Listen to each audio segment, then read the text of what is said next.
আসসালামু আলাইকুম সুপ্রিয় দর্শক, এই মুহূর্তে সংবাদে সবাইকে স্বাগত জানাচ্ছি সিলেট 24 অফিসিয়াল পেজ থেকে।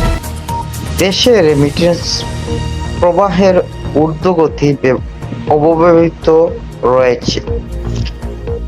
চলতি সেপ্টেম্বরেও দেখা যাচ্ছে জোয়ার। এই মাসের প্রথম 21 দিনে দেশে রেমিটেন্স এসেছে 163,42,00,000 মার্কিন ডলার।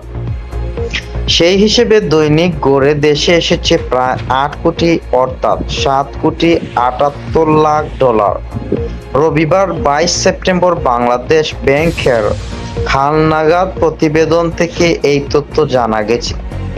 এতে বলা হয়, চলতি সেপ্টেম্বর মাসের প্রথম 21 দিনে দেশে এসেছে 163,42,30,000 মার্কিন ডলার রেমিটেন্স। আর আগস্টের একই সময়ে দেশে এসেছিল 150,36,00,000 সে হিসেবে চলতি মাসে রেমিটেন্স প্রবাহ বেড়েছে। এর মধ্যে রাষ্ট্রীয় মালিকানাধীন ব্যাংকগুলোর মাধ্যমে এসেছে 48,07,50,000 মার্কিন ডলার। এছাড়াও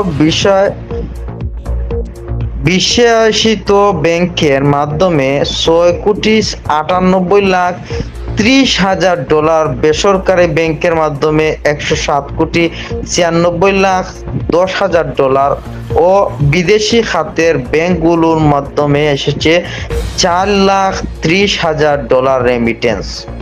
বাংলাদেশ ব্যাংক আরও জানিয়েছে, 15 থেকে 21 সেপ্টেম্বরের মধ্যে দেশে এসেছে 44,70,30,000 রেমিটেন্স। সেপ্টেম্বরে 8 থেকে 14 তারিখের মধ্যে দেশে রেমিটেন্স এসেছে 58,26,60,000।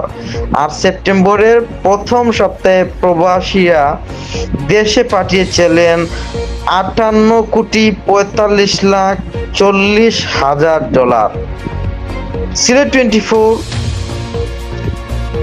আহমেদ রাহেল। ধন্যবাদ সবাইকে।